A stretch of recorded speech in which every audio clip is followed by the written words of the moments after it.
Hey everyone, welcome to Websleuths YouTube Live. My name is Trisha Griffith, and I am delighted to tell you that I am the proud and very happy and tickled pink manager of websleuths.com. This is the very best true crime discussion forum that has ever been made. I love it. Our members are fantastic. And if you love true crime, and I know you do, check out websleuths.com. We'll talk more about websleuths.com in a little bit. And I apologize for being late. We were doing a quick experiment. We finally got it done, and I will explain it to you in just a moment. But I want to talk to you about artificial intelligence. Now, it is in every aspect of our lives. We just have to accept it, for better or worse, worse being the key word in my book. There's this great guy named Anthony E. Zeiker. You know him very well. He is the creator of all the CSIs, all of them. He did like this master class at CrimeCon, and he said, if you want to write anything, be it fiction or reality, you have to learn to use AI. It has to be your best friend. Now, Zeiker said the reason he created all these CSIs and why he's still working today hard to create more hit shows, because he wants his daddy's love and attention. He admitted that on stage. I love that, but that's for another show. I just love that man. Back to AI. The problem with artificial intelligence, when it comes to writing, that is, it can make you seem smarter than you are, more appealing than you are, more spiritual than you are, and more innocent than you are. Lettersfromchad.com. Oh, God, I never thought I'd say that. But yes, there is a site called lettersfromchad.com.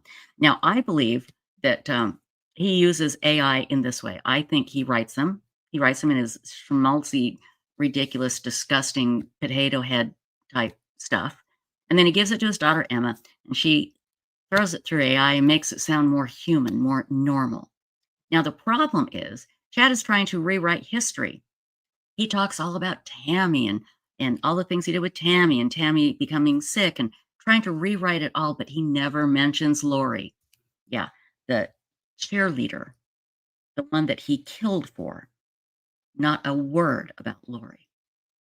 He's trying to sound just really cutesy and normal, but never forget he is a cold-blooded killer. But if you're reading Letters from Chad and you don't know much about him, you might think he's kind of normal, maybe even a little bit cutesy. That, to me, is the trouble with AI. Now, our guest tonight certainly will never forget Letters from Chad. Here's the thing.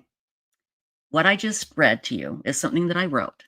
And I had Megan Connor put this script through an AI generator to try and make it sound more human.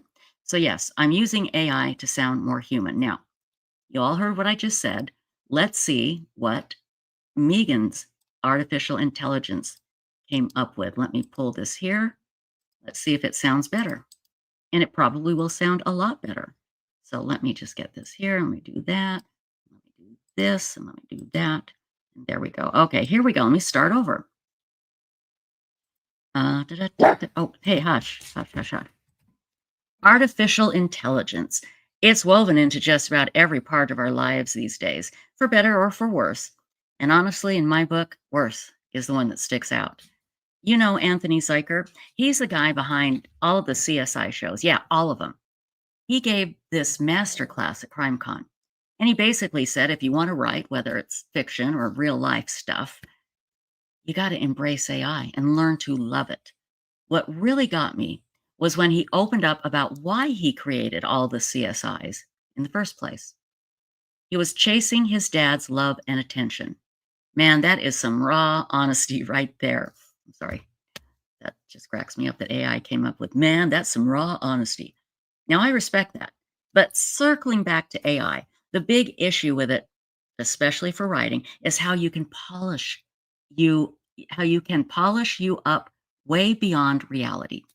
It makes you sound smarter than you actually are, more charming, more spiritual, even more innocent. And that's dangerous. Take lettersfromchad.com, for example. I'm pretty sure they're using AI over there. I figure Chad scribbles out his letters in that schmaltzy kind of gross way of his, and then his daughter Emma runs them through some AI filter to clean it up. The real problem? Chad's basically trying to rewrite his own history. He mentions Tammy, sure, but not a peep about Lori. He's going for this cutesy, everyday guy vibe. But let's not kid ourselves. Never forget Chad is a cold-blooded killer. And our guest tonight, they sure as hell won't forget. Please welcome Megan Connor and Kit from how about Wordwise? Ladies, thank you so much for joining me tonight. I really do appreciate it. Thank you. And Megan, thanks for running that through the AI. So I'm going to ask Kit. Kit, which one did you like better? The first one I did or the second one? I like the second one. I thought the second one was a lot better. How much time did you spend writing the first one? 5 minutes. Yeah, I didn't. Then I like the first one better. Thank you. Thank you. But I think for the energy expended, it was better. Yeah, well, that's true. It was very little energy expended. Megan, which one did you like? Definitely the first one. Really? Yeah. Oh, come on. You guys liked the second one better, didn't you?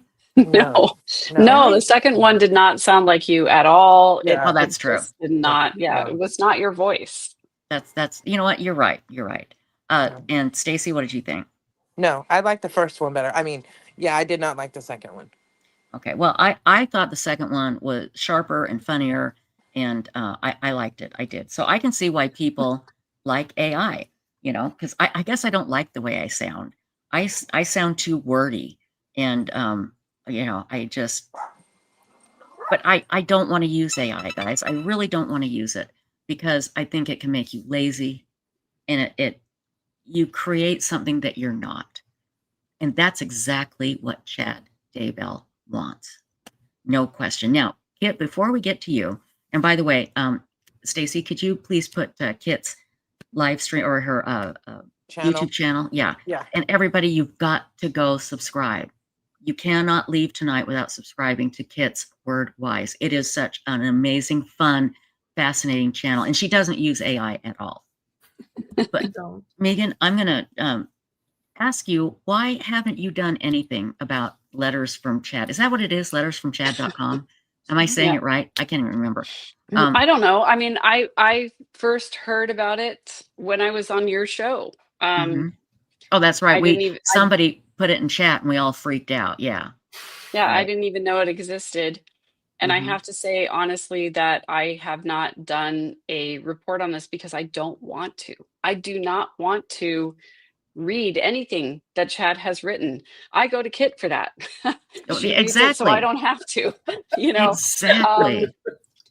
I don't want to expend my mental energy in that area at all. I just don't want to. But I do recognize that there is an opportunity for me to read something and to have some commentary that might be valuable. I think that my perspective on the case and my proximity to Lori gives me a unique window into those things. And I think there could be something there that might be important for me to comment on, but I don't want to. And this is what I've said, like, even with Lori's restitution hearing the other day, I don't want to cover this case anymore. I don't want to talk about her anymore. I don't want to say her name anymore. I love the fact that I can look into the future and see that there are no looming court cases on the horizon, except the fact that, Lori's going to continue to file until they make her stop. But I love the fact that there is no big trial. There's nothing that I have to consider whether or not I have to go be in person for. I don't have to think about her. I don't have to talk about her. I can cover other cases. I can cover other things that I'm interested in. I just don't want to. But the bottom line is, anything else that I cover is going to get a few hundred or a couple thousand views. I literally covered Lori's restitution hearing, which, I didn't even play the entire thing because I put her on mute. And it was kind of dry. It wasn't anything big. Yeah. Well, it wasn't anything big, but I have made a pledge to the people on my channel. I'm going to put her on mute and read the captions. And I love that. That's a great way to handle it. Yeah, because I don't want to hear her voice anymore. And I think my video was only like 40 minutes long, and it got like 13,000 views as opposed to 1 or 2,000 views. The problem is, this is what people want to consume. So I feel like I have an obligation to say something about it because I think I have an important perspective to lend to this case, but I just don't want to. So I've been putting it off. It's like anything else. you know, that you do at work, you know, it's the most profitable thing that you have to do, but you don't want to do it. So you put it off and put it off and put it off. I mean, That's isn't all. that amazing that Lori's restitution hearing? I mean, how boring is that? You know, of course, she's always doing something weird, but again, it's what people want. People will complain to me, "Why are you always talking about chat?" And Lori, well, it's because when it's slow, it's what people want to talk about. And these letters do give us something to talk about because they are a look into Chad trying to recreate who he is. And Kit, I love what you did with these letters. You read all 6 of them in Oh, your I didn't read the whole letters. Oh, you didn't? Well, No. it felt like it. But I mean, but the thing was, it was I thought you did because the way you went in and talked about them and you know, the way that you are able to explain Chad, I just Try. love it. I just love it. In fact, Megan, I just put your channel up. Everybody, Megan Connor's channel is at _verse. You have got to go there and subscribe. Okay. And Kit at Wordwise, we're putting Kit's channel up. Please both subscribe to both of these ladies. Doesn't cost anything, and it helps a great deal. So, Kit, you said something in the first letter, and I'm going to start with you talking about the second letter because that's where Chad really talks about Tammy. And I think that is very important because he is trying to rewrite history.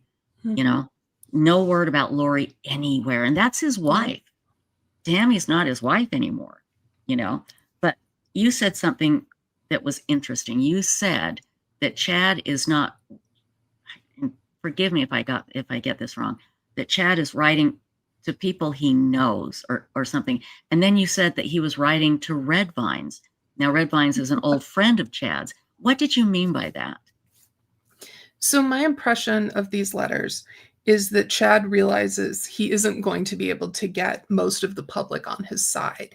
He really seems to have sort of arranged the letters to appeal to people who knew him before the crimes. Got it. I Okay. think he's trying to use the fact that they once thought that he was this gentle, humble person. Uh-oh.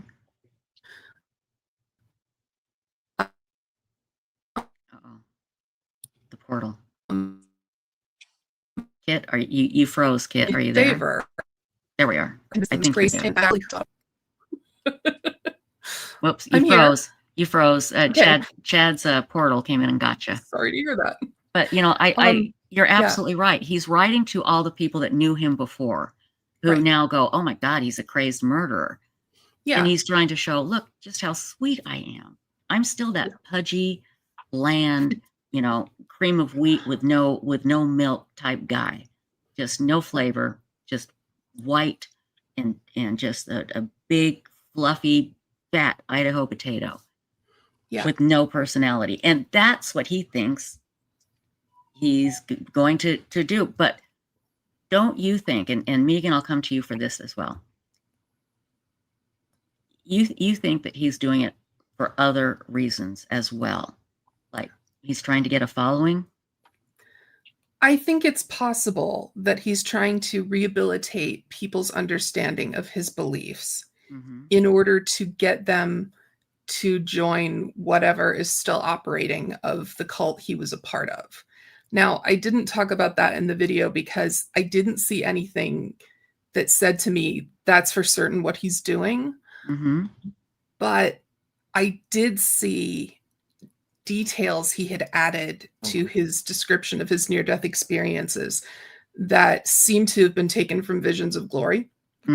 And he is now claiming that he has had 4 near-death experiences. 4? Yeah, he's up to 4 now. Good Lord, that guy's dang. He's promised to get into, he's discussed 1 and 2.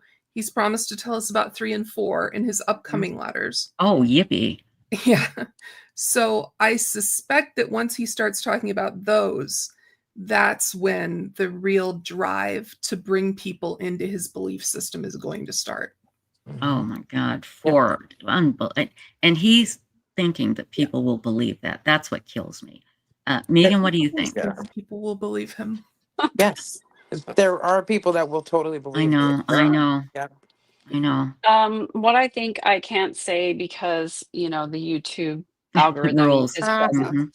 Yes. Um, I just think it's ridiculous. I mean, this is a man who continues to play fantasy. He continues to live in this world with magical thinking where Mhm. he believes that he has some kind of special spiritual power, where he believes that, like, if he gets sick and has a dream one night, that's a near death experience and that gives him Mhm. more spiritual. Like, Right, shut right. up.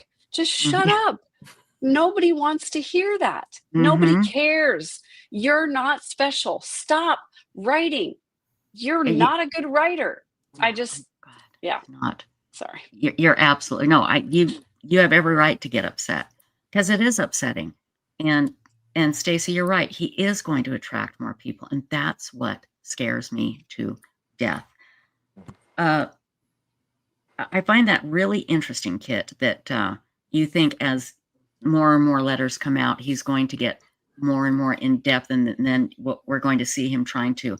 It's not going to be an outright recruitment. How do you think he's going to propose this? That I don't know. But I don't know. Megan might know more about that because I don't know how exactly he was recruiting people before. Hmm. So I mean, he'd go Well, and that's a give good these, point. Yeah. yeah, he'd give these talks at prepper conventions. But Hmm. I mean, having listened to one, I can't imagine that they actually drew anyone in. So I know, Megan, you've talked about like the weird little white book and all of that, and so he may have tricks up his sleeve I haven't seen. Megan, what do you think? Well, a lot of it was just, classic charismatic preaching style, Hmm. where you sort of appeal to this audience and you say this big important thing is going to happen, and then I think what Chad said in that initial talk where he and Lori met for the first time is he said, some of you are going to be Mhm. instrumental in bringing forth this gathering of the 144,000. And all of the people in that audience who want to feel special are thinking, he's talking to me. It's me. Right, I'm right. going to be special. I'm going to be important. And they go up to him afterwards and they shake his hand and they say, Chad, I feel like you were really Hmm. speaking to me. And he goes, you know what? I was speaking to you. I was. If you feel called to this, this is what you should be doing. You should come and join us. We're having a little Right. gathering afterwards. Come Hmm. and be part of this group, and they sort of like feed each other's delusions. And this is Right. how these type of movements get started, where somebody really believes that they have some kind of a mission. They tell Hmm. everybody else that they're part of it, and people just want love and belonging. That's all they Right. want. And so when they're sitting in an audience and somebody is telling them, you belong, they're Hmm. like, yes, I belong. And they go up to the leader, they introduce themselves, they say, I want to be a part of this, I want to help you. Hmm. And it's just that confirmation bias of I'm special and I Hmm. have something to contribute to this group and I want to be part of this. That's all it is. Right. And so, granted, Chad saying all the crazy things he didn't get a lot of followers, but the followers that he got were very loyal Yes. because Mhm. he gave them a special assignment. He Hmm. gave each one of them a mission. He told Zulema she could control the Mhm. weather. He told Lori that she was going to gather the 144,000. That's all it takes is Hmm. somebody giving you an assignment where you're like, okay, now I have a job to do. I'm special and I have to do this job. That's all it takes. And it's Right. sick and it's sad and it's gross and it's horrible. But this is the way these kind of cult situations operate. And I Hmm. think this is why Chad is trying to get more of his ideas out there is because I think he believes he can gather more followers by Hmm. flattering people and convincing them that they have some kind of a role in this gathering or whatever it Exactly. is he wants them to Yeah. believe. And now that you describe it that way and identify it, I can see where he's starting to seed that Hmm. because he's very much tried to globalize his belief system in the first 6 letters, right? He's very much talking about, oh, look at all of these best-selling books that were about near-death experiences. You're all having near-death experiences. Right, This isn't right. weird that I did this. It's totally Right. normal. I've gone out of my body over and over. So yeah, I think you've done an amazing job of identifying how he goes about recruiting people. And Megan, earlier you were saying, just shut up. Just shut up. And I found that very, very compelling. And it reminded me of something, and I want to play it for you right now. And then we're going to get into letters from Chad. But this is really what Megan was trying to do. Here we go. Shut up. What? I'm sorry. Please don't speak to me like that. I am simply saying that Will you shut up? Hey. Shut the hell up. Shut up. Shut up. Skylar, shut up. Please shut up. stop. Shut up. Shut up. Shut up. Shut up. Shut up. Shut up. Shut up.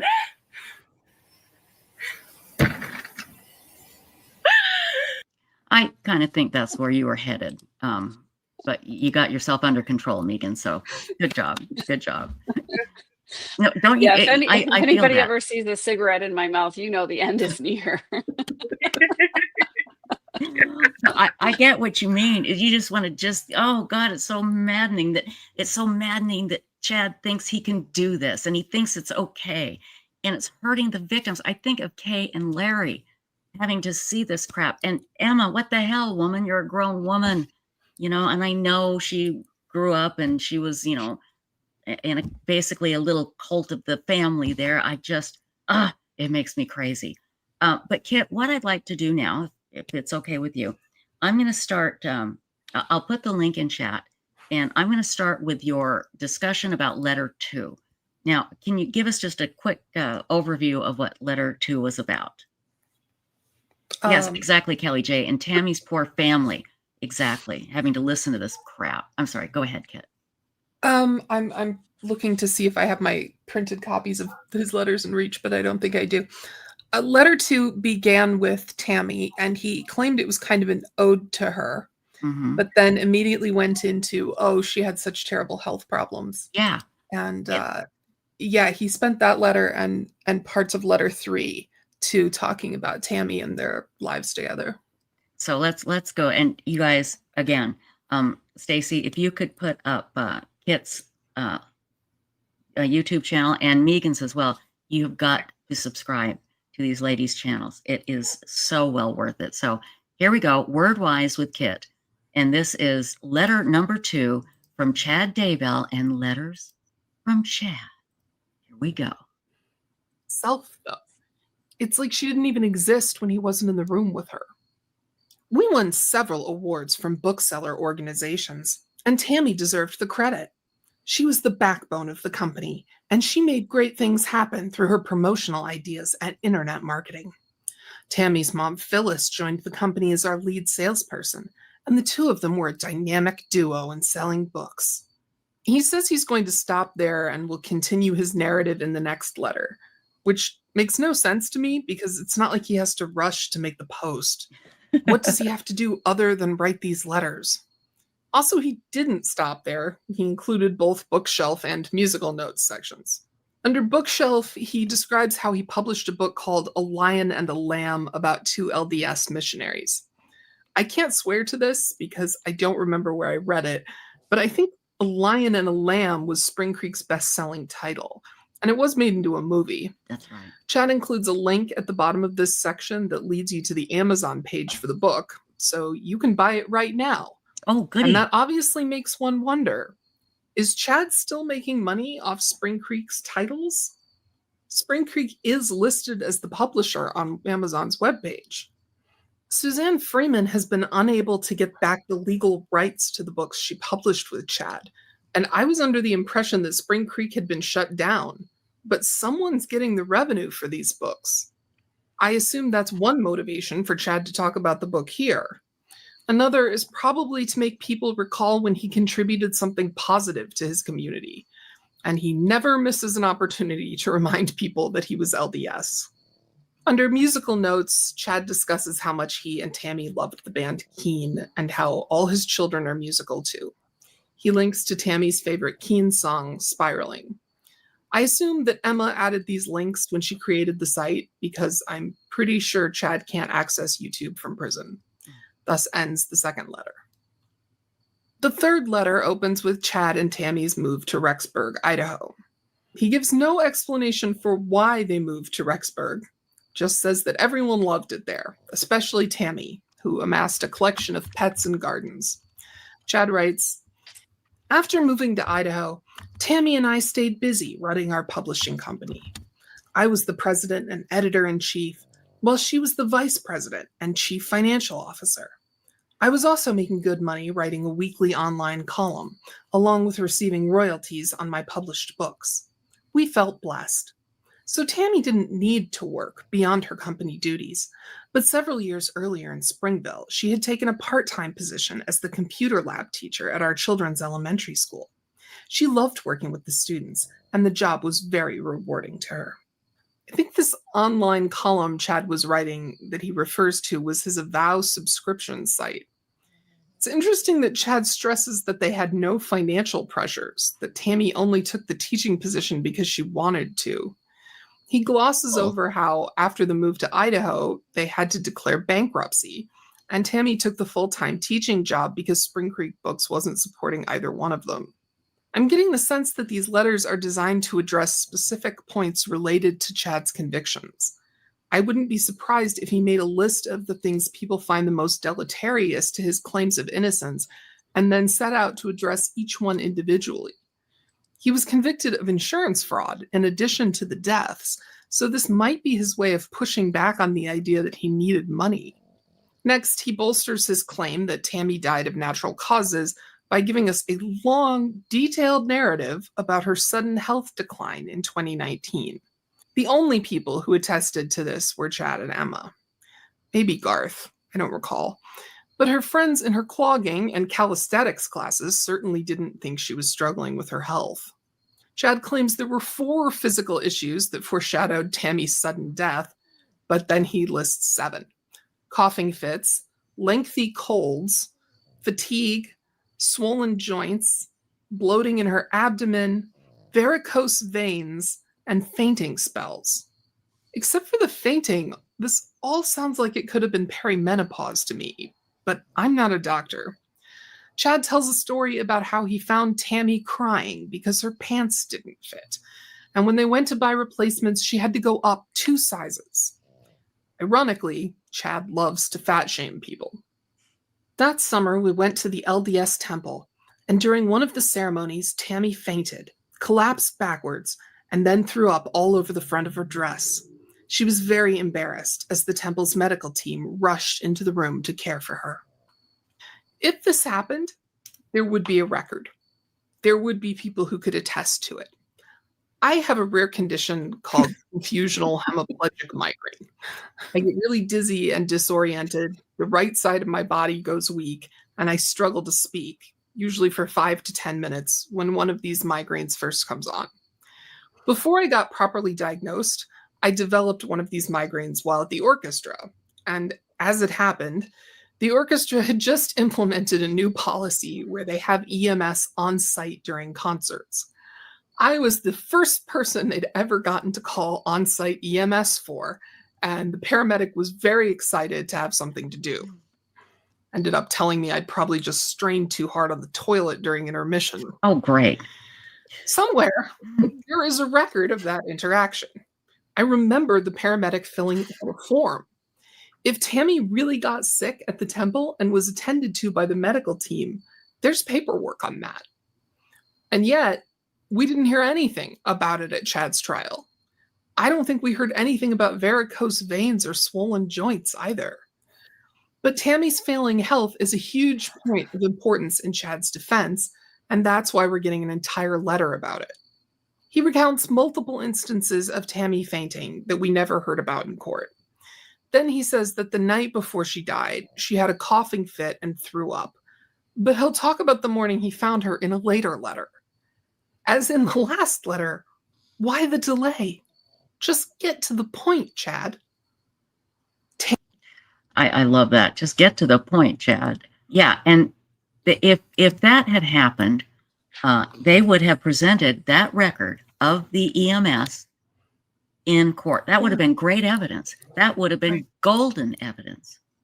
Yeah. And see, Chad, I think, just believes that people are going to buy his bull because they've done it before. He seems like a very blasé. He's a bland person and a bland liar, you know. But he just makes this crap up. Somebody had a point here, and let me grab it here. Hug says, could Emma be getting the proceeds? Is she running the publishing company? Megan, you know, this might be something that they could use to get this taken down, because he's not making money off of it directly. But if he is using it and they're promoting his books, which kill me that they're still for sale, they should be pulled down. You know, nobody should be selling them. But maybe they could use that as a reason. I don't know. What do you think? Well, the law is pretty clear, you know, in Idaho, as in other states, if the inmate themselves are not directly benefiting financially from whatever is being sold, then there's no recourse. Yeah. So if Emma is the one who's running Spring Creek and she is technically in charge of the accounts and none of the money is actually going to Chad, then nobody can prevent any of that from happening. And that's kind of the sad and scary, horrible thing about all of this, is that, you know, if Emma's running it and she's profiting from it, nobody can stop that from happening. There are no laws on the books. Okay. And that's actually, you know, it sort of leads into one of the things I wanted to touch on tonight, is that none of this, unfortunately, is illegal. If Emma is receiving these letters from Chad and she's the one who's publishing them online, she is within her legal rights to do that. The only stipulation is that Chad cannot profit financially from it. And so if they were to find, for example, that Emma was using this money to put money on Chad's commissary books or whatever, that would be illegal. But what they're doing right now is not illegal. If people are living in the state of Idaho and they have a problem with this, they can write their state representatives or call their state representatives and say, look, this guy should not be able to publish his letters online and re-traumatize these victims. But there is not currently any legislation in the state of Idaho that says that that this can't happen. Chad is allowed to write letters to his daughter. She's allowed to publish them. And there's nothing on the books that prevents any of this from happening. And again, I think about Kay and Larry. I always think of them first when anything comes up Daybell related. And then I think of Tammy's family. I mean, do you remember her brothers, you know, giving that brother giving the victim impact statement, her Aunt Vicky, you know, her father. Oh my God, it's just heartbreaking. And Chad is trying to make it sound like this was just, you know, they were just this wonderful, normal LDS couple. And here's some fun, little, interesting stories. And oh, by the way, I'm trying to get you to think that Tammy was in bad health, so you didn't think I killed her. It's just kind of all sandwiched in there, right, Kit? Yeah, for sure. And I just, it really bothers me. And I can't imagine how they feel. Has anybody heard from any of the family members? Has anybody commented? Lauren has spoken to Kay, for sure. I'm sorry, what? I know Lauren has spoken to Kay. Did she say what Kay said? Yeah. Megan, have you heard anything? You know, I have had a couple of conversations I don't want to make public, but I will say that, you know, one of my mods is working on trying to get some petitions going and getting people talking to state legislature about trying to enact some kind of legislation that's going to remedy this. I just think that it's important for all of us, you know, whatever state we live in, to advocate for victims' rights over prisoners' rights. I mean, that to me is the bottom line, is that yes, there's freedom of speech. Prisoners do have rights, but victims have rights too. And, there are restraining orders on, prisoners from contacting victims directly, but not everybody is listed on that. Right. There is a legal designation for who qualifies legally as a victim. And it's only the immediate family members, it's only the direct victims that really qualify for that. And there's a lot of people on the periphery, on those second and third concentric rings that we've talked about before, who are traumatized by these types of things, who don't have any protections, against the perpetrator contacting them. And so, there's a lot that falls into this gray area that's not really covered yet. And Yeah. so I think it's important to continue this conversation, to keep talking about it, and to keep, advocating for the victims to have protections from these types of things. Exactly. It's just so frustrating. And Carolina Hurtado says her poor mother passed away from cancer and a broken heart because of Tammy's death. Again, I can't even begin to imagine. And what about Tammy's kids? I mean, we know Emma is all in for her dad. We know that, oh God, I always forget his name. He testified. Garth. Garth. I wonder about Garth. I go back and forth on him. He lied for his father on the stand. We know that. He flat out lied. But you just got to know in his heart that he knows his dad did something. But again, he's using this, and Emma's running it through AI to make it sound better than he's writing. He's using this. It's twofold, like you said, Kit. He's trying to, recreate himself, and in hopes of getting followers.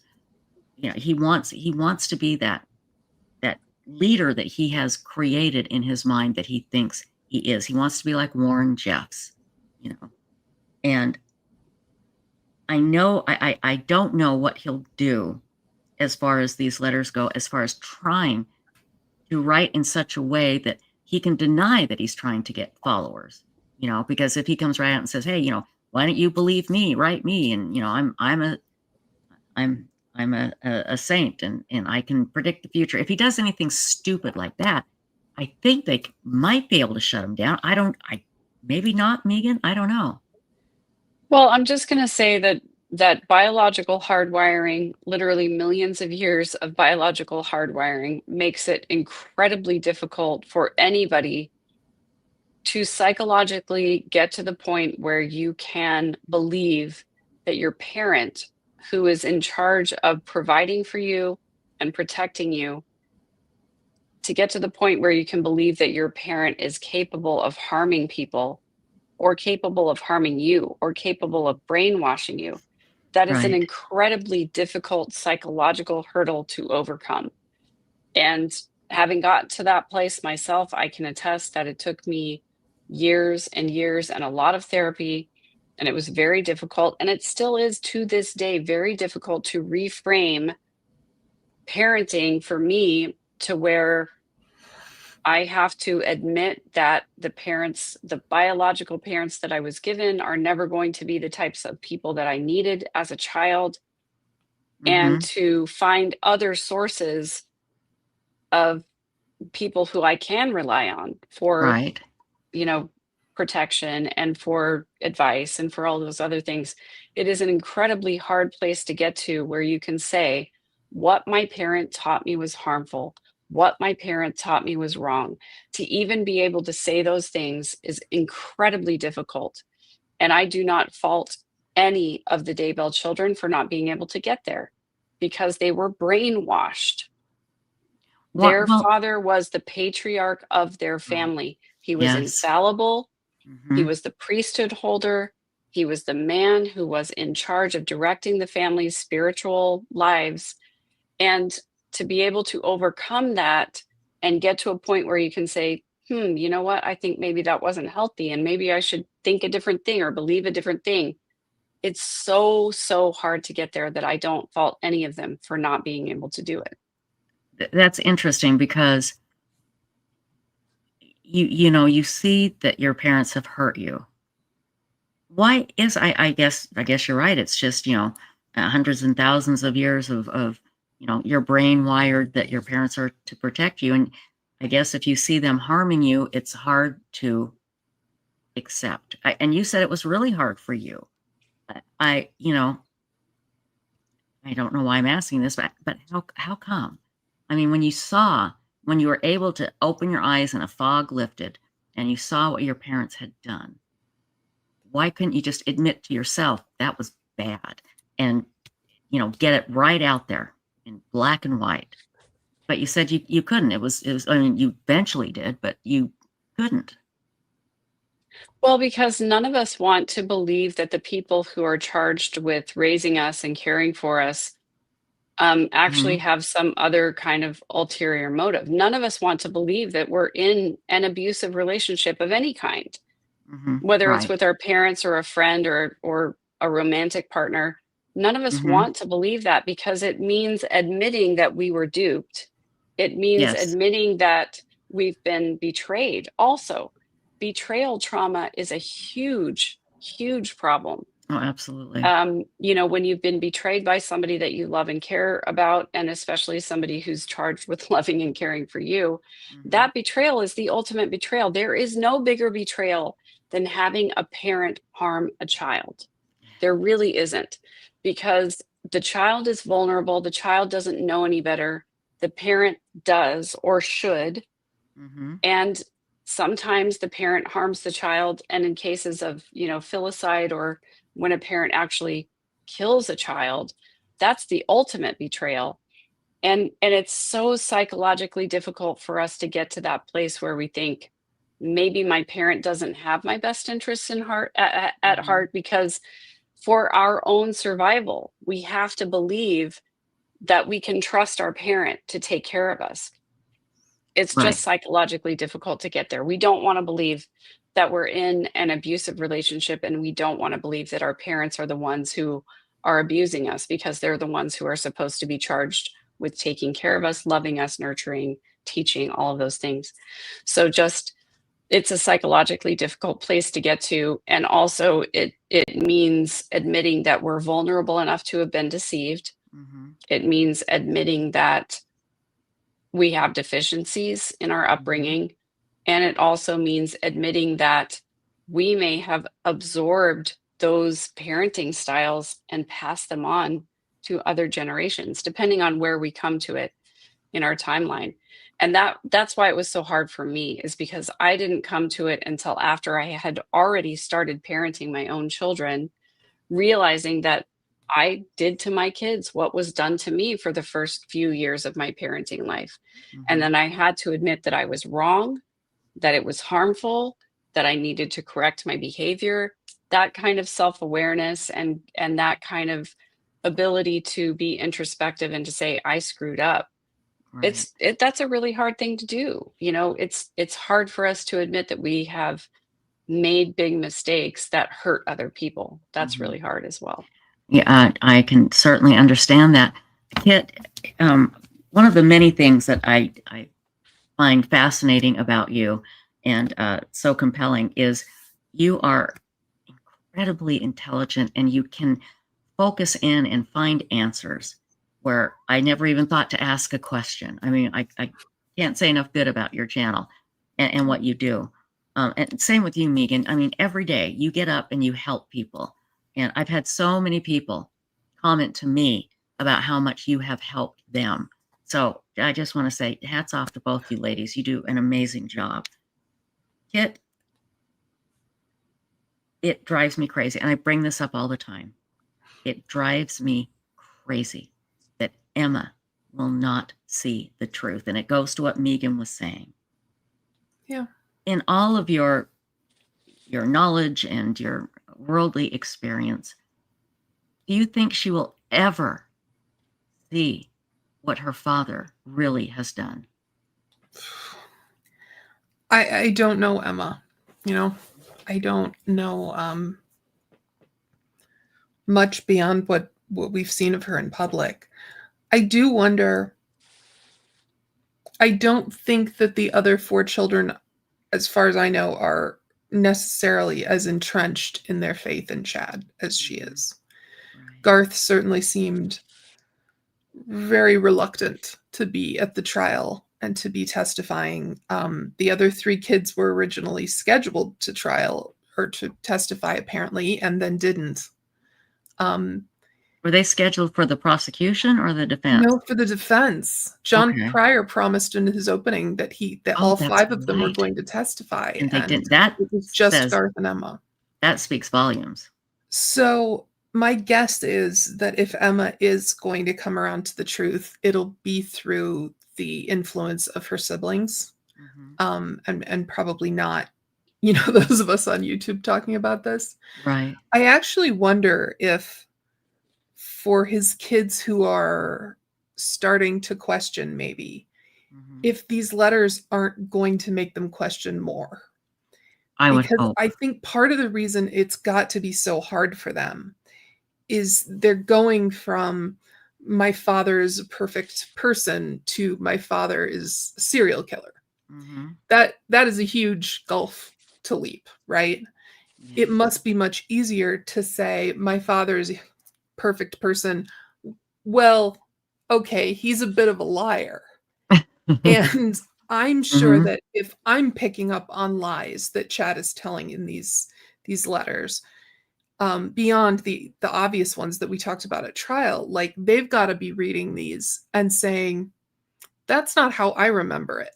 And I almost wonder if the letters could actually kind of nudge them closer to realizing maybe my dad isn't who I thought he was. Right. So in a weird way, they might be beneficial to his kids. I hope so. If anything comes out of them, I hope that's it. That the Yeah. kids look at that and they go, damn, Dad is just lying like crazy. None of this happened. Yeah. So far, I haven't seen anything from Emma that makes me think that she is on the path to changing her mind about Chad. And it was clear that she was in a marriage where her faith in Chad was being encouraged. Obviously, her husband also testified on Chad's behalf and seemed to have his own grievances. So I suspect she is in a relationship where that faith is being reinforced. Yeah, and that's too bad. Like I said, sometimes when I'm sitting here and I should be doing work or house cleaning or something, I just go, screw it. I'm going to sit and think about Emma and what I would do if I could sit her down and talk to her. I mean, I would take her hands. I would hug her. I would hold her. I would gently go through everything and try and get her to see. I don't know if it would do any good. And I think you're right. I think her siblings will have a very powerful effect on her if they go down that path. I've always hoped that there was somebody in her life that she trusted and loved that could sit her down and take her gently down that path. And maybe they've tried. I don't know. But Maybe. her and her husband just seemed to have really drank that Kool-Aid.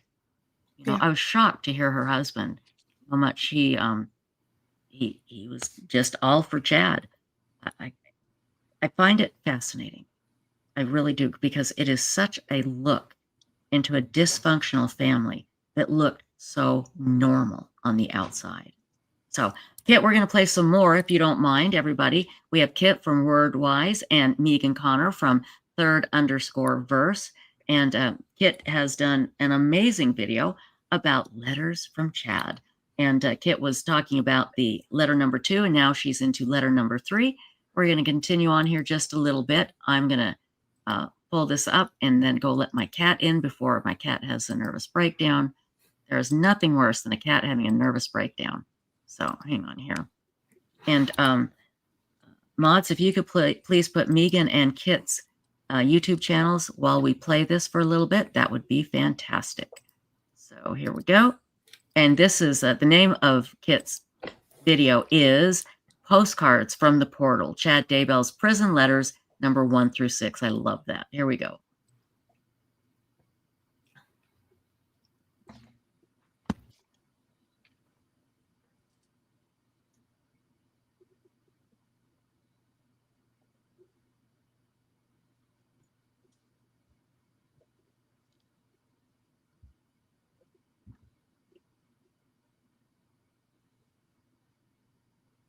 I think Trish thinks that she's playing your video. It's like, am I the only one not seeing it? But it's not, I don't think it's on stage, and there's nothing I can do about it. And she Yeah, I went don't to see let it her at all. head out. So Stacy. Oh my God. And my mute button got stuck. I don't know. Let me look. I was like, I bet we're supposed to be listening to something right now.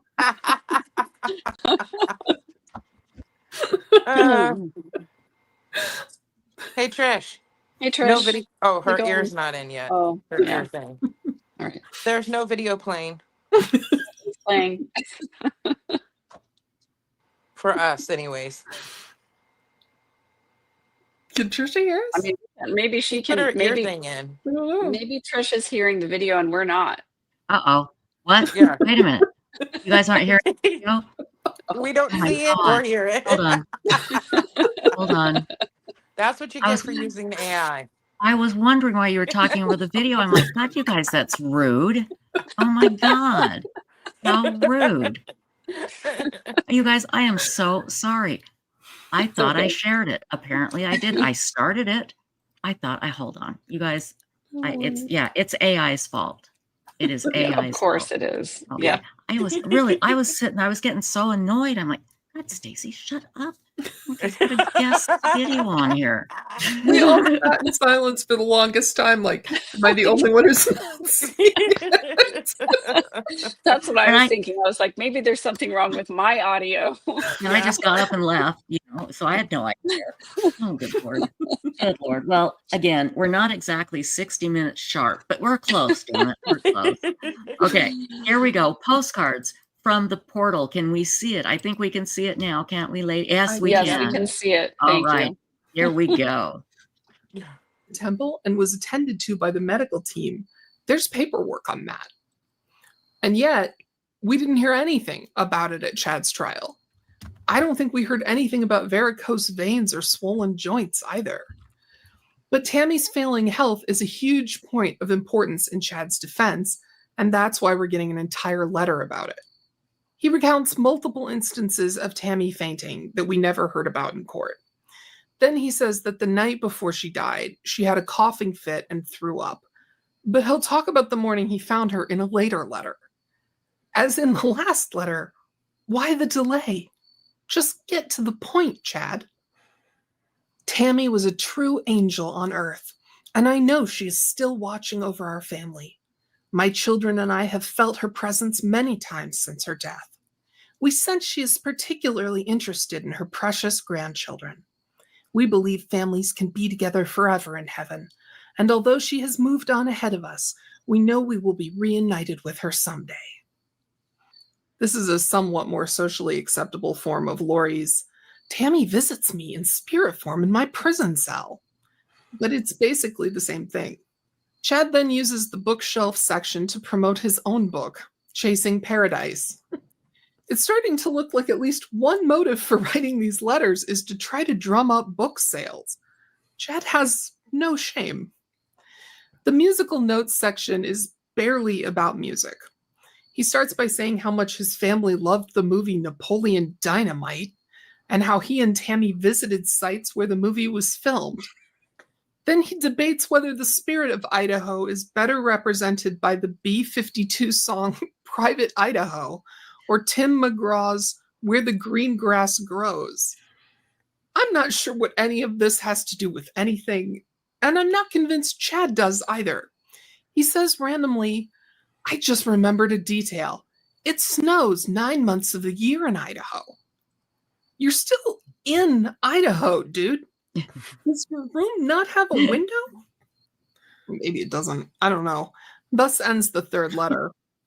Instead of recounting what happened the morning Tammy died, Chad's focus in the fourth letter is on his LDS mission. This seems rather obviously avoidant, and it makes me wonder if Chad is ever actually going to tell us what happened, or if these letters are just intended to remind people what a nice, humble guy he is. I'm going to skip most of the mission-related content because we heard about it at length in his autobiography and in Doug's Dilemma, the first 50 pages of which are ripped off from his mission.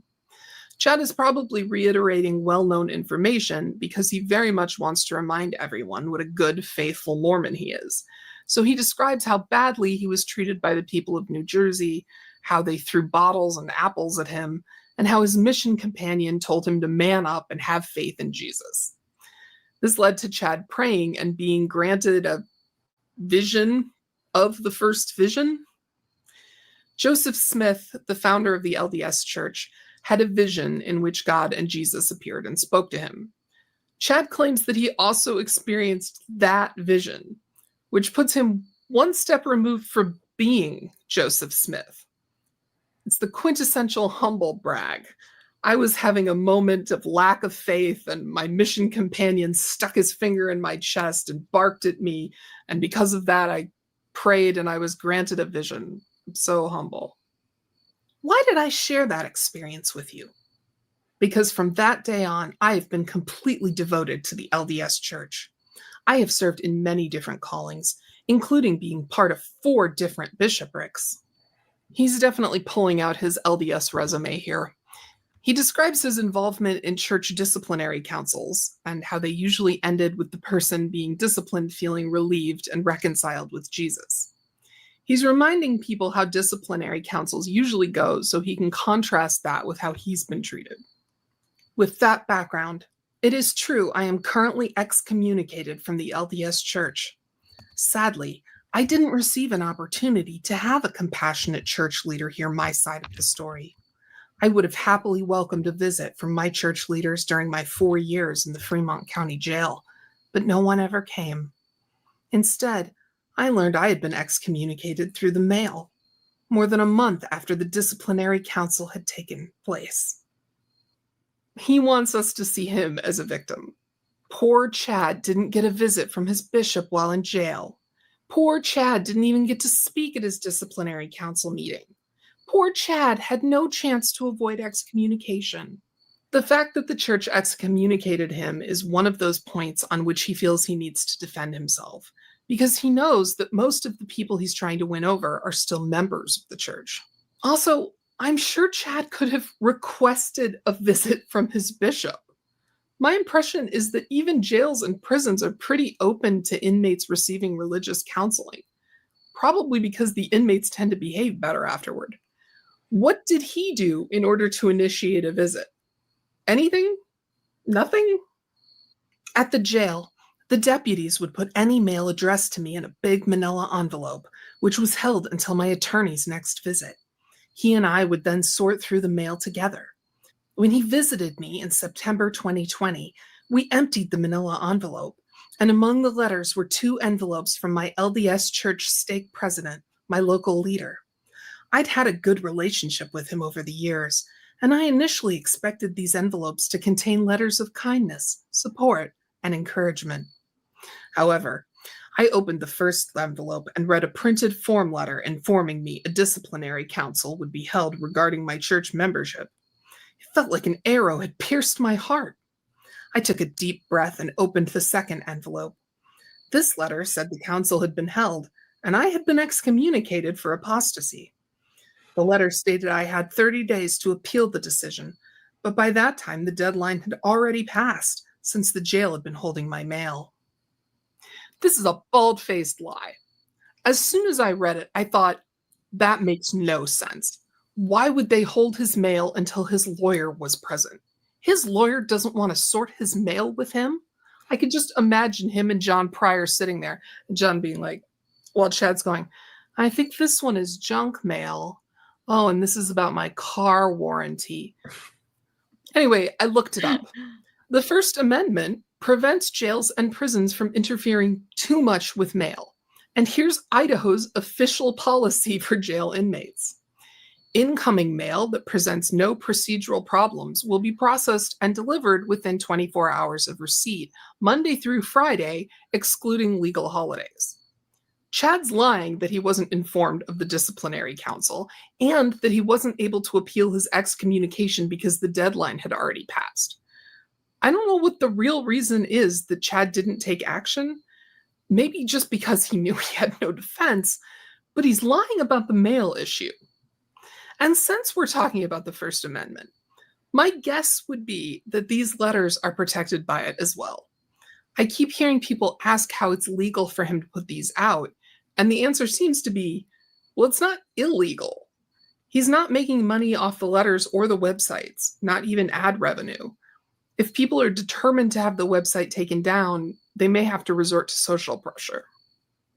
I have still never found out what evidence was presented in the disciplinary council or who testified against me.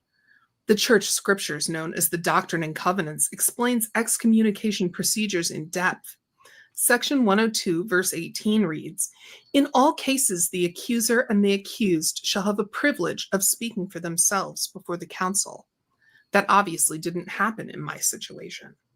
I would love to know what transpired in the meeting, but the church has resisted my efforts to obtain the records. What do you want to bet what the church is resisting, if it's resisting anything at all, is telling Chad who testified against him? Mm-hmm. I don't know if he's entitled to that information or not, but I'm betting it's something he really wants to know. Chad is focusing on the fact that he wasn't allowed to defend himself, at least not in person, which wasn't the church's fault because Chad couldn't be at the meeting because he was in jail. And maybe that does go against church policy, but he doesn't want to address the reasons he was excommunicated. But they didn't follow policy. That doesn't mean the church wasn't justified. All they would have had to do to get evidence of his apostasy was listen to his sister-in-law or pay for his private avow content. He's avoiding discussing his heretical teaching. I readily admit I have many flaws and weaknesses that I am striving to overcome, but I am not guilty of the great sins attributed to me.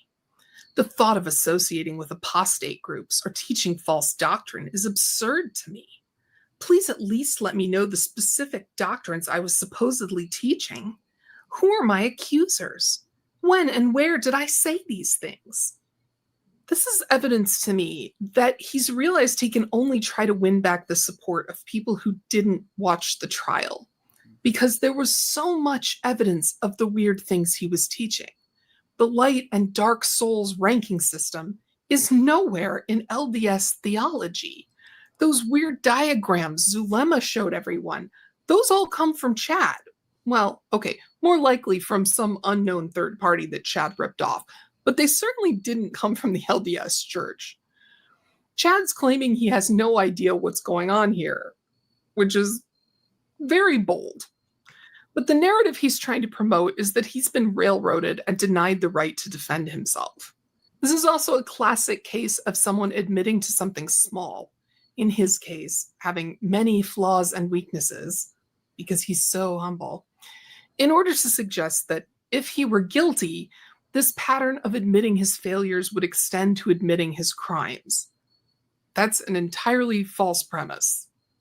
So for these reasons, I still consider myself an active member of the LDS Church. Oh my God.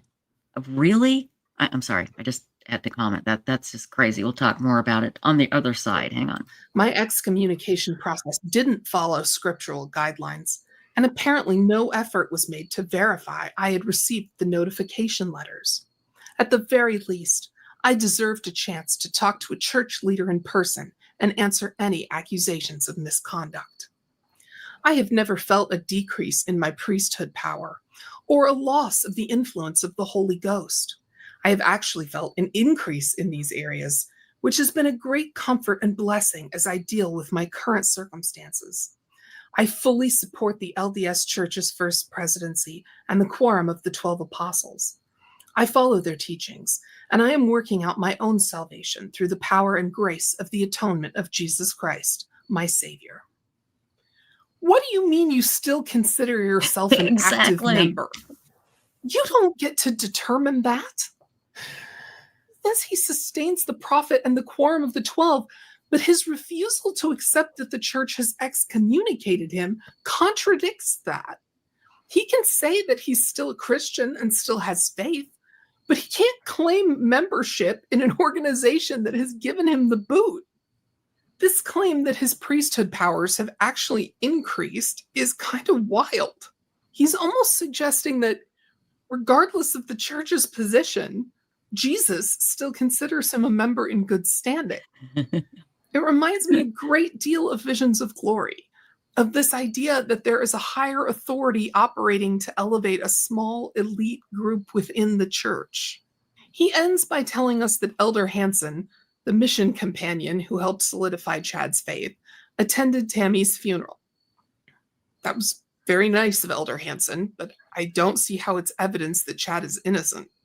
Under Bookshelf, Chad goes on for a bit about how most of his heroes are sports figures. This was the moment I knew these letters came from Chad Daybell, because only a truly dedicated forger would bother to include countless mentions of Chad's favorite sports figures. Chad, however, never misses an opportunity to bring up Steve Young. Here, it doesn't even make sense.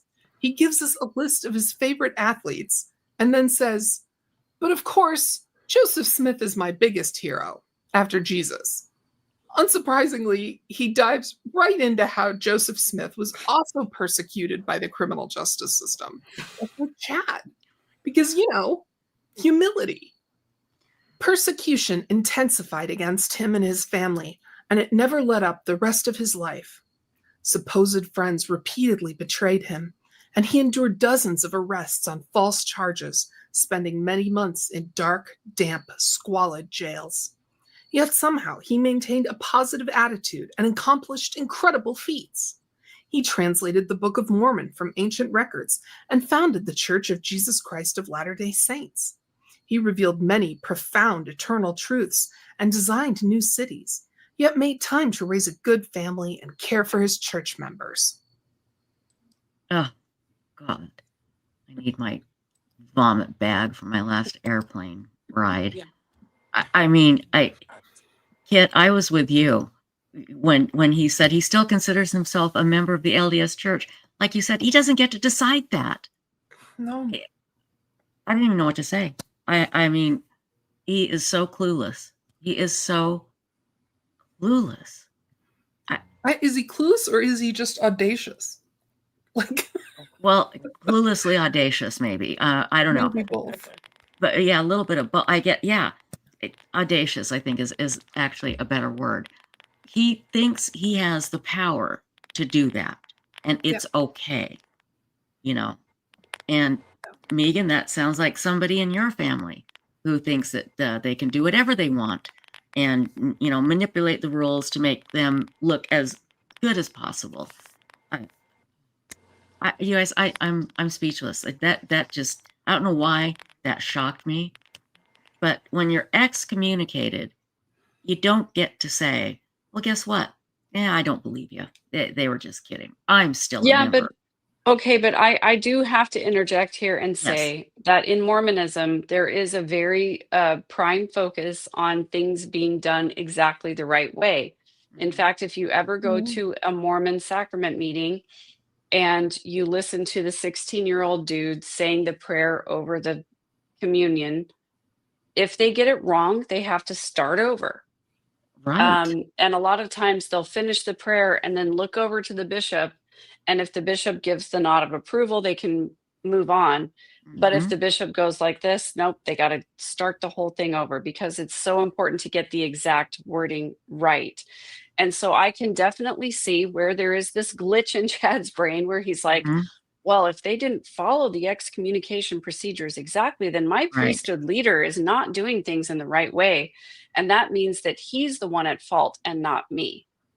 There you go. And see, it's again, just a way of bypassing. It's infuriating. It's ridiculous, but it is the way that Mormonism operates. It is 100% the way that the church does things, where if the ordinance wasn't done properly, it has to be done over. I myself, when I was baptized as an 8-year-old child, had my hair out just like this.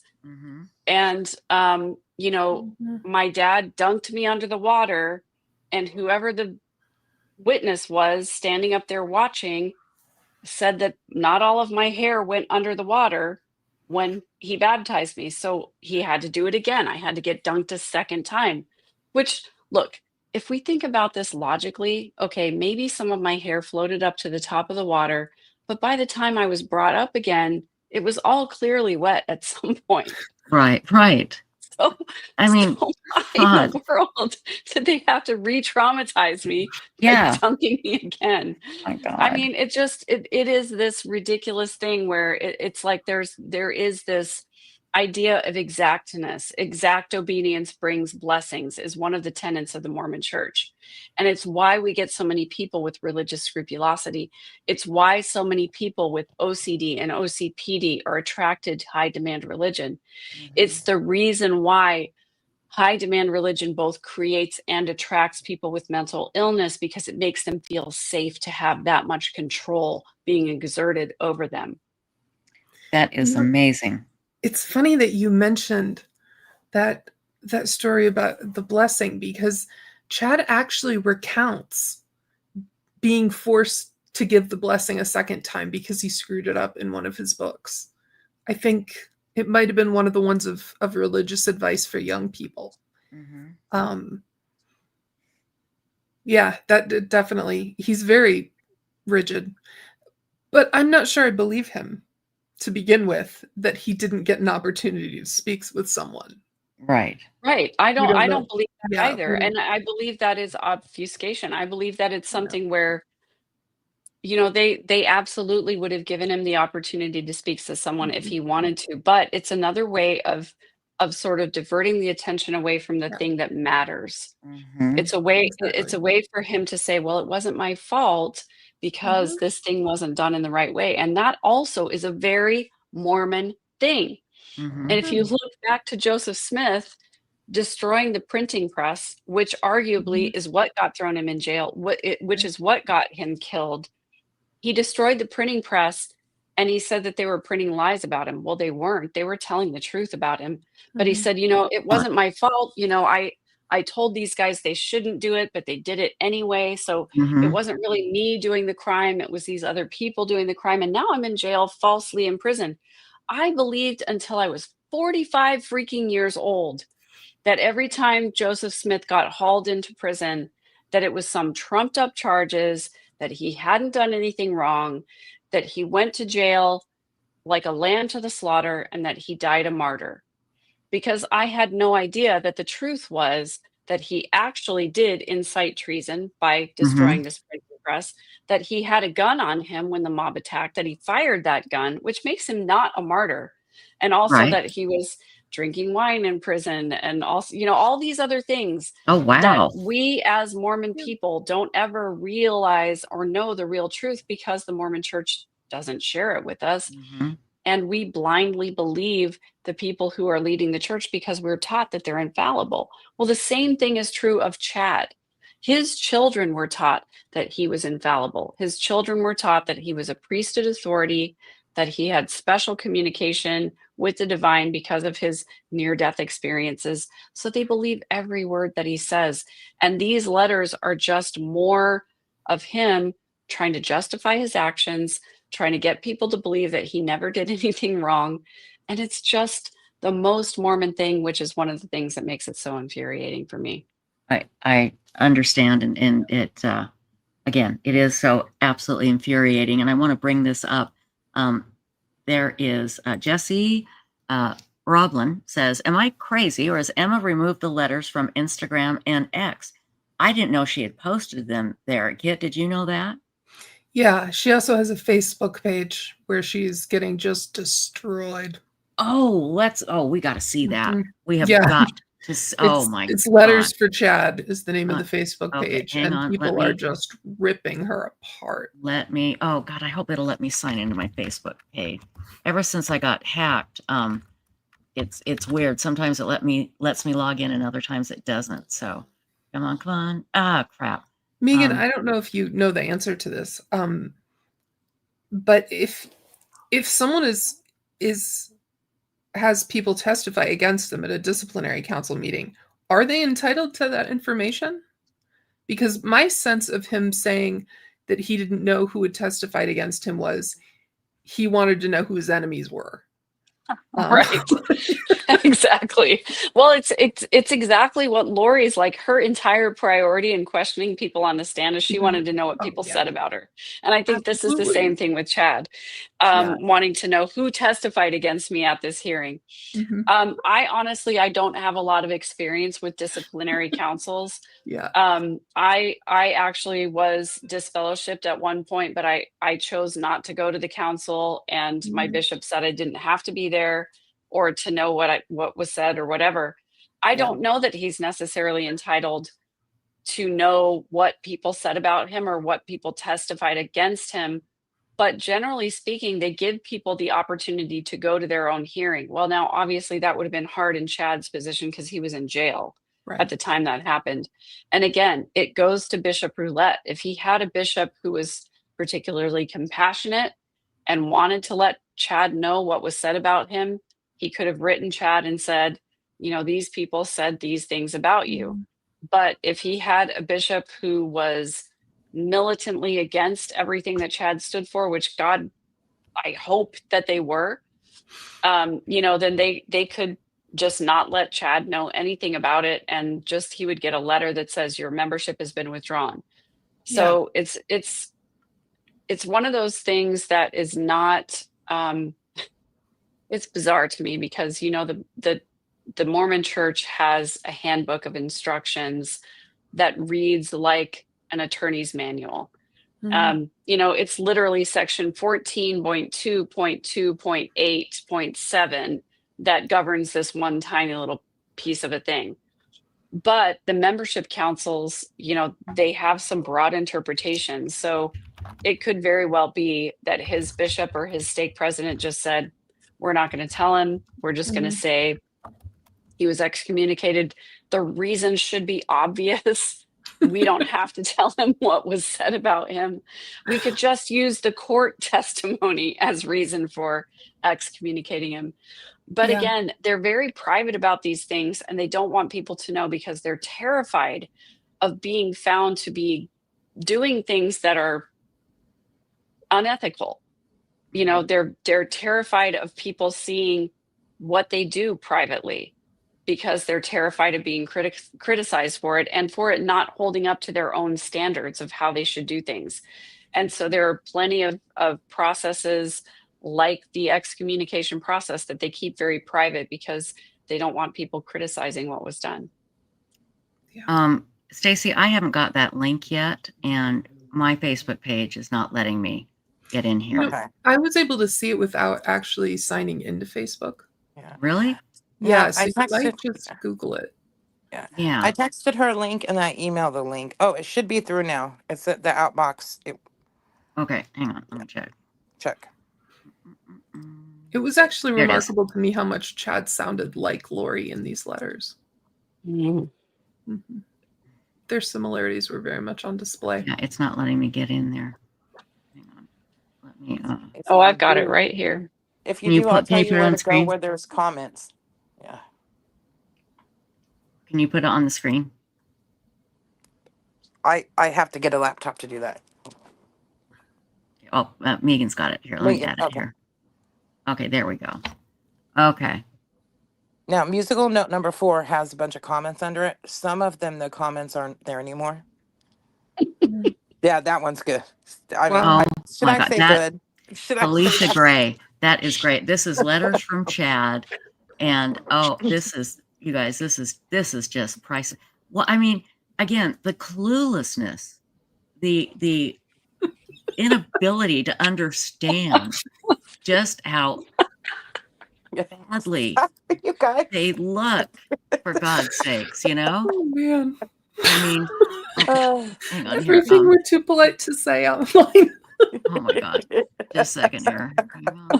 Let's see. Where's my Facebook? Oh, Enter code. I might be able to get in here and do it. So, because I want to read the. I didn't realize he was separating the letters when he posted them on Facebook. Because each one is written where it has like a letter section and then the bookshelf section and then the musical notes section. But it looks like she's posting those separately on Facebook. yeah. Hmm. Yeah, so music note number 4 has long written comments from people. You okay, Megan? Is that the one with the Van Halen reference, or was that number 5? I don't know. That looked like Saturday Night Live. I have no idea. I think it was musical note. 4. Let's see if I can get in now. Is Megan laughing? Yes, I was Okay. laughing. Oh, good. Now I'm in. I'm in. Oh my God, this is great. This is fantastic. Yeah. I'm just so happy. Okay, let's see. Letters Yeah. from Chad. Yeah, so they post the first letter, and there's the second. And let's take a look at some of these comments under the letters. I'm surprised they're allowing comments, you know. Let's see. 3. Yeah, there are no comments on the website. Yeah. Let's see here. Oh God, these are, you guys, this is hilarious. I love Woody in the electric chair. That is amazing. They are so damn clueless. I wonder if she's been deleting comments. Yeah, You It must- some are looks like she's gone. been deleting comments Yeah. because some of them are not visible, and Right. Yeah. that would be the reason for Yes. that. Yeah, so if you go to music note number 4, when I looked, there were 21 comments under there. And there was a couple long ones I saw, but I didn't go past those. Yeah, let me But read now this I one that you have Oh. pulled up here. I think this is it. From Kingston Roads. It says, Emma, it is deeply concerning that you have chosen to create platforms to publish and promote the writings of your father, Chad Daybell, a convicted murderer now on death row. While you may believe this is protected free speech, U.S. law does not give unlimited rights to prisoners or to those acting as their mouthpieces. Courts have long upheld restrictions on inmate communications when they endanger public safety or circumvent prison rules. And it mentions a case here. And then it just goes on and it says, the attempt to polish his story or your role in it is both dangerous and deeply offensive to those who lost their lives.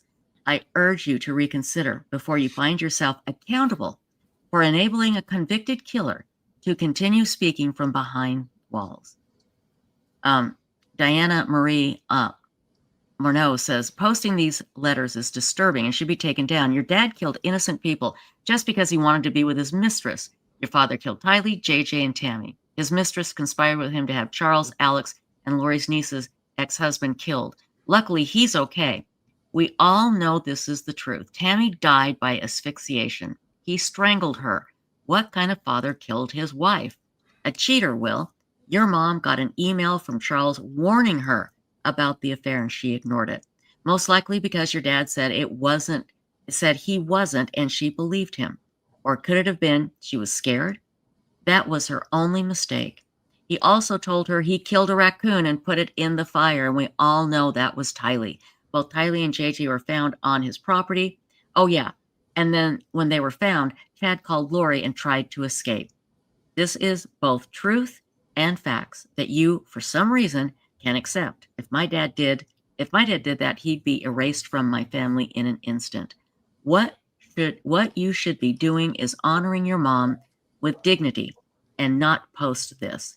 Yeah, and there was like 21 comments, and now there's only like 3. Mm-hmm. Yeah.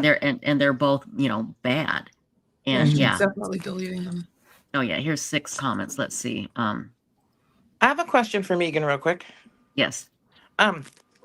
So, and this has come up recently because of Brian Koberger. So Idaho doesn't have a Son of Sam law. And the discussion is how Koberger can write a book and profit from it because there is no law. So I was wondering about what law you were referring to earlier. Is there another one?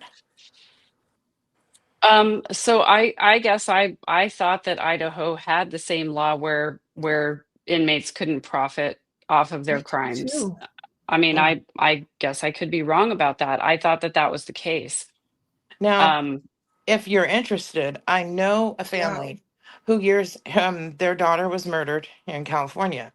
And years ago, before I joined Websleuths, they were trying to get the law passed so their killer couldn't profit because she did write books about the murder when she got out of prison and stuff.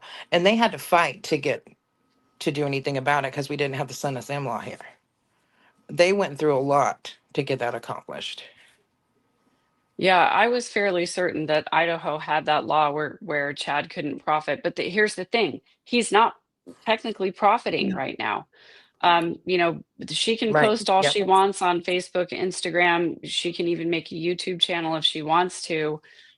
But if the money is not directly going to Chad, if they can't prove that the money is going directly to him, there's nothing that they can do to stop this from happening currently. Like there are no currently there are no laws on the books that prevent an inmate from putting their narrative out there.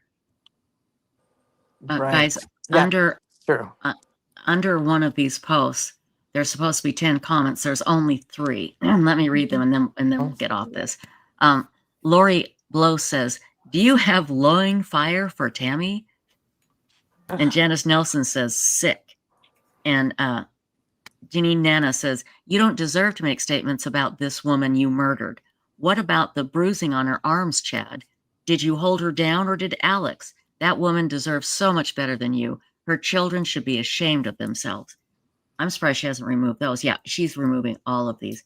But again, the inability to see just how this would be received by the public. Did they really think that people go, "Oh, look, Chad's writing"?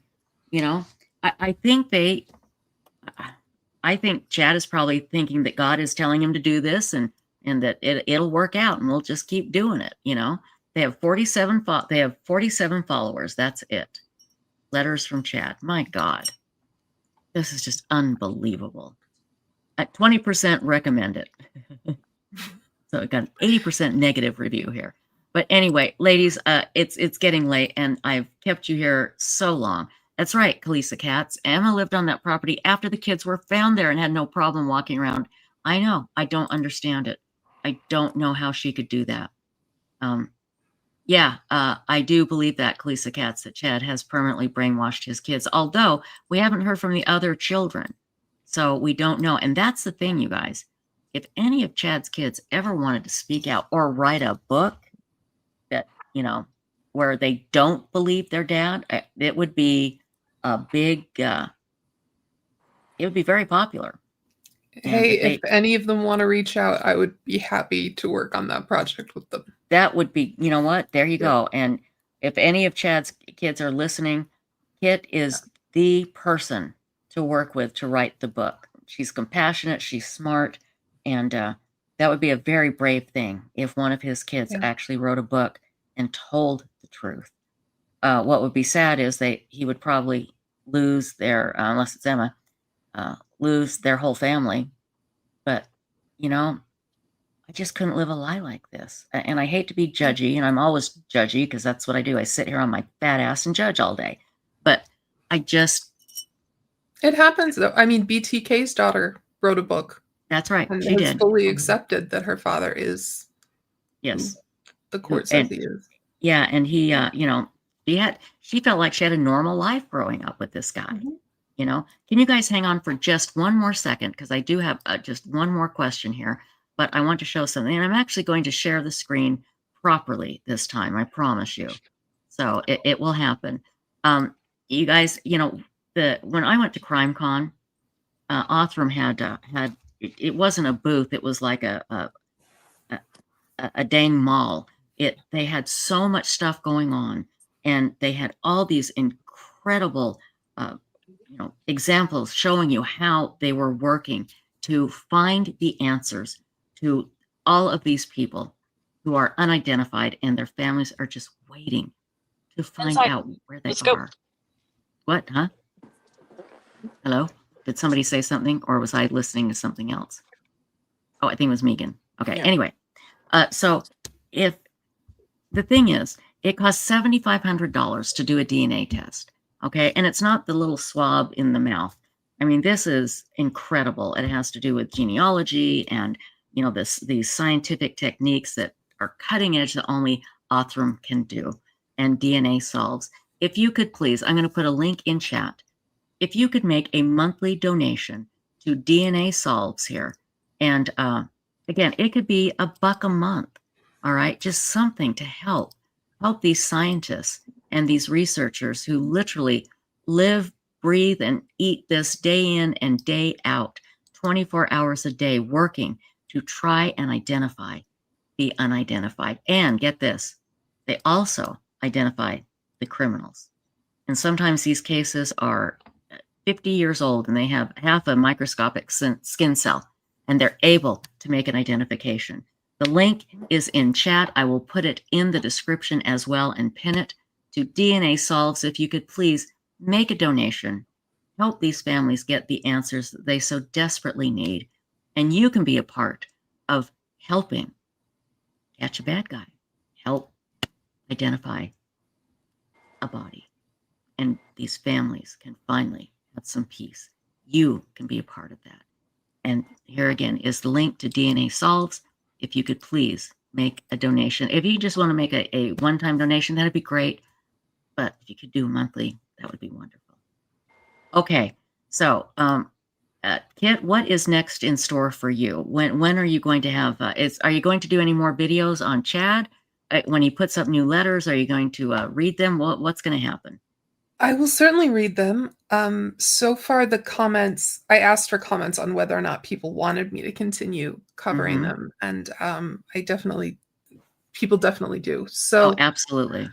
If there are more letters, I will cover those. At the moment, I am editing a Visions of Glory video, I think chapter 6, the really filthy one.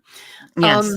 And I'm also working on Wendy Adelson's novel. Oh, great. This is our story. Oh my God, that'll be fantastic. Oh, we can't wait for that. And Megan, Connor, again, ladies, thank you both for coming tonight. But Megan, everybody's wondering, when's Megan going to do something on these letters? Do you have any idea when that's going to happen? Yes, it's coming. I can't give you an exact time frame. Kit, I'm so glad that you're doing Wendy's novel, because I've been so curious about that, and I have not wanted to waste brain cells on it. It's wild. But yeah, I've heard that it is very self-representative of anyway. I can't wait. I'm excited. But And I've decided that what I'm going to do is I'm going to go ahead and read through everything, all of the letters that have been published, and then I'm going to make a determination about what I think I need to say about it, because I don't want to just be another person that rehashes what everybody else is saying. I don't want to just read the letters live, real time. I want to say what needs to be said and nothing more than that. And I want to say what I can contribute, from my perspective on things, without giving it more air than it needs to have, because I think it's disgusting and it's horrible. And ever since I first heard about it, I was like, oh, I'm gonna have to cover this, but I don't want to. So I just really think I'm going to stick with, I'm going to read it. I'm going to read all of them, and then I'm going to say what I think needs to be said about them. But mainly just to say, once again, to reiterate the fact that nobody should have the opportunity to re-traumatize their victims. That's and right. So there is probably a lot of, there are gaps in the legislation. Let's just say it that way. And there are people who are working on trying to get the necessary petitions started to get legislation started so that this can't continue to happen. And that, I think, is the most important part of this.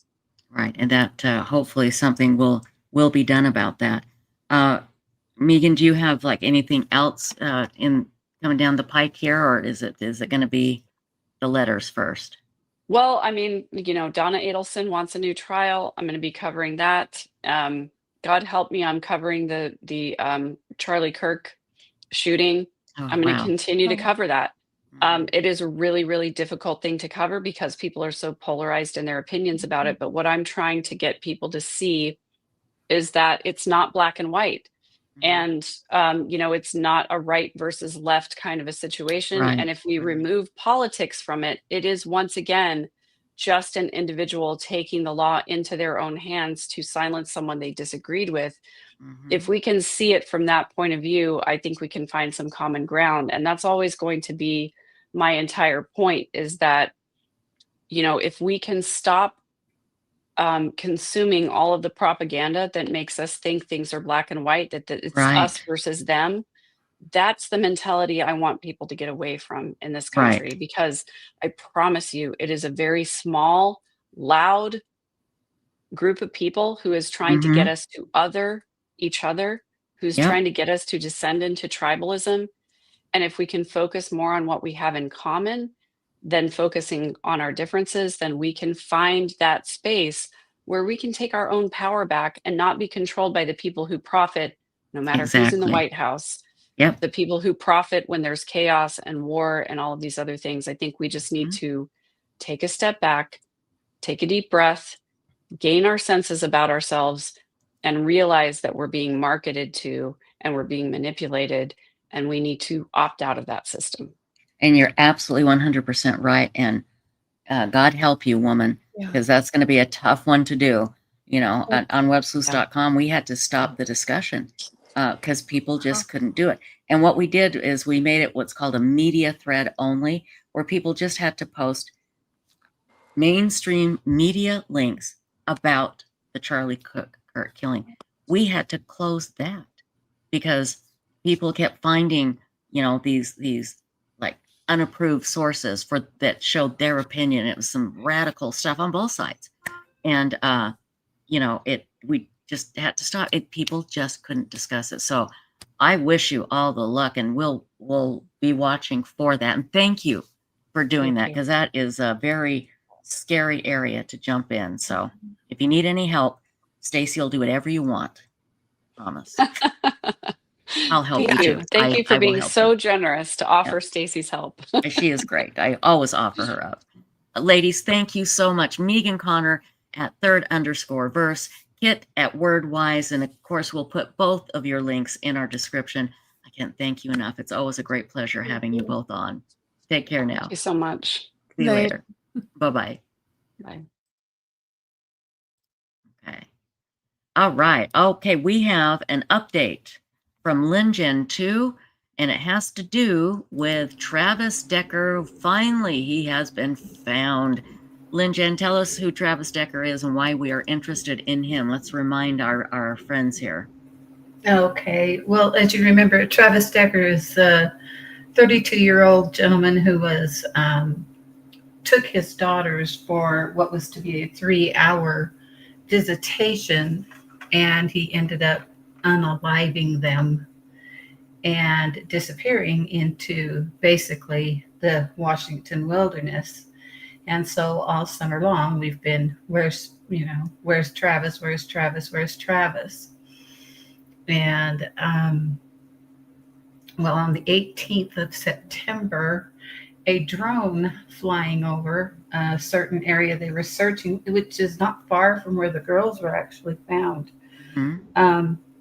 spotted something that kind of shimmered, and so they sent it down, and were able to see that there were some remains there. And so they rappelled down, and of course that is what they found, and they're led to believe, of course, that they do belong to Travis. And so they finally removed him, took them to the lab. But now here's the interesting thing. Today, the U.S. Marshal Service has declared him deceased. But they have done it without full DNA notification. In other words, they have said that his DNA is on the clothes. There are articles there that are known to possibly belong to him. And so they have gone to petition the court to dismiss the case and quash the arrest warrant. Now, the Sheriff Mike Morrison of Chelan County says, we don't have an actual DNA report back on the physical body itself. Just what may be on the clothing. The clothing they felt was matched to what he was last reported to have been wearing. They found a bracelet that they felt was his, a key fob a little ways away from where he was, but Well, they must be pretty sure, like from the clothing, like you said, the key fob right, and all of that. They've got to be pretty sure, I think, don't right. you? I would think so, but according to Sheriff Morrison, he has told ABC News that they are not dropping their charges on Oh, Becker okay. and will wait until DNA confirms that the remains are his. Interesting. Very interesting. So this is, like I said, the U.S. Marshal Service went in and did all that in court today, and the sheriff says, no, I'm not going to do that until I know that these remains, the DNA matches the actual remains, not just the clothing. And so interesting little thing they got going there. But It is. And again, you are on top of it, Lin Gen 2, and we love you for it. And you're going to stay on it, right? yes, I'm waiting for the full results. I'm waiting for Right. everything. So, and that's wise. That's wise. But you know me, I always like to jump to conclusions and then, deal with consequences later. So I mean, on the off chance that he, hey, and anything's possible. Anything's possible. Yep, absolutely. But that's where it stands right now, and I will keep following it until you tell me not to, or they tell me not to, or they've got no what one's they going to tell need. you. No one's going to tell you not to. You just keep following it, okay, my dear? Until we get a conclusion, I'm going to hang on to this one. So good idea. Very good idea. Okay, thanks, darling. We'll talk you're soon. welcome. Okay. Okay. Bye-bye. Have a good night. You Bye-bye. too now. Bye-bye. Hey, everybody. Stacy can't talk because Chad has gotten into her microphone and is making it all fuzzy buzzy. She asked me to ask somebody in chat if anyone knows the Idaho law that prevents inmates from profiting from their crimes. If you could email Stacy, and I'll put that email in chat, producer@websleuths.com. And also, I want to put something up that Yuta said. And Yuta said, I believe at least one of Chad's kids doesn't believe him, but is worried to say anything in case of losing their family, as Trisha said. And I agree with you, Yuta. And I love that picture. Oh my gosh, you got such a cute family. You're so cute. Okay, everybody. Hey, thank you so much for joining us tonight. I want to thank our wonderful moderators, Four Sons Mom, the wonderful Yuta, Lin Gen 2, Moonlight View, and Leisha Gallegos. Ladies, thank you so, so much. And tomorrow night, what's tomorrow? Is tomorrow Friday? No, tomorrow's Thursday. Is it Wednesday? What the hell day is it? Tomorrow is Thursday, right? Yes, Thursday. Okay. And so we'll be back here. What are we going to talk about? Who knows what tomorrow will bring? We'll have to wait and see. You all be safe out there, okay? And we'll see you tomorrow night, 10:30 Eastern on Websleuths YouTube Live. Be sure and check out Nights with Ping coming up in just a little bit. See you tomorrow night, 10:30 Eastern. Bye-bye.